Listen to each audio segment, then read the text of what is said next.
also like the very moral position of people who are saying, that child who was basically like skeletal, skin and bones. The big defense of Israel, their big zinger was, oh, the New York Times, you're a bunch of propagandist liars, because that baby who's starving to death, who's being starved to death, has cerebral palsy. So he's one of the Untermenschen. Yeah, exactly. Yeah. And it's like, we believe that not babies don't deserve to be killed. It's just babies who have cerebral palsy. Well, when the Zionist movement was importing Jews into Palestine, pre-state Palestine, Chaim Weizmann and David Ben-Gurion were very, very opposed to bringing in Jews who had pre-existing conditions, who were old, who were not strong. They said, we need good human material, and those who are old will be, I think in Chaim Weizmann's words, dust and bone. Yeah. And they'll be scattered into the wind. David Ben-Gurion went to the displaced persons camps in Europe and would take notes on, who could be brought and who couldn't. I mean, this is a very cynical movement that founded this country, and the cynicism now extends into their ethnic cleansing policies, where Netanyahu has declared that a minimum of aid has to go into Gaza, so some people can survive. Right. Unfortunately, right. They'll all be subjected to these humiliating scenes where they're fighting over the aid, and naturally it creates a black market effect.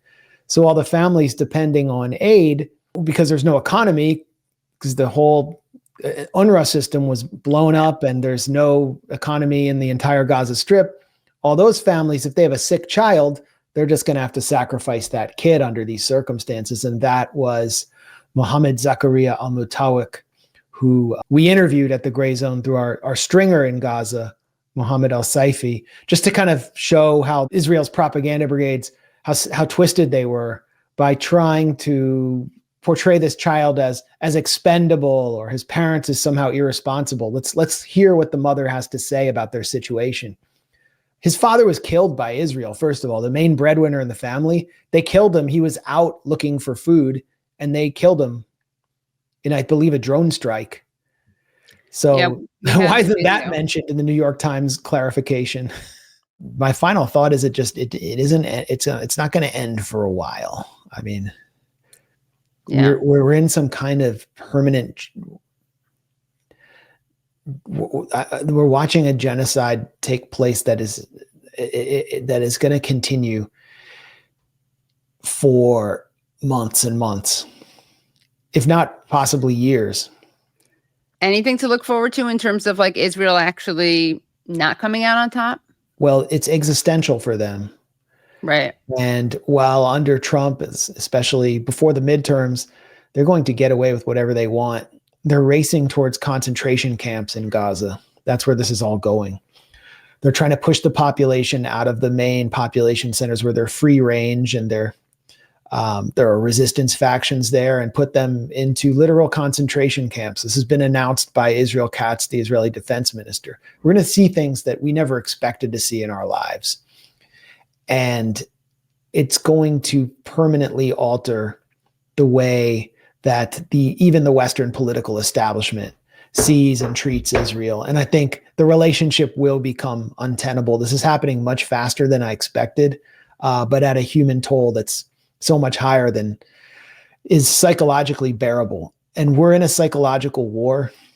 Those of us who are watching from the outside, watching this physical war, and it's very difficult. It's very difficult. But when I see like old people filling up Trader Joe's to like interrupt business as usual, like people over 70, because Trader Joe's sells so many Israeli products, and over 500, mostly older people in the UK getting arrested outside Westminster to declare their support for Palestine action.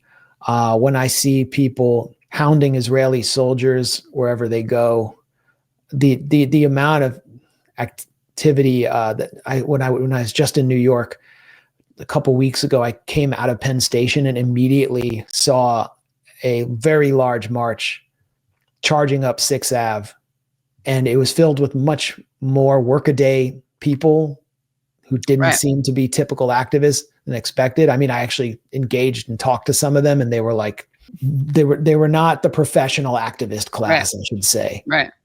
And the amount of support that I saw the march get, block after block after block, told me something is happening here. And it's really just a response. It's just a natural human response to what Israel is doing. So I don't see Israel existing in the same way that it did before. And ultimately, we're going to have a major public discussion about how this project will be dismantled within our lifetimes. Mm. All right. Whether it will be, I can't. If it will be, I can't say. If it won't be, it means that the assassination and murder of journalists, among many other people, will be normalized, and it won't be limited to Gaza.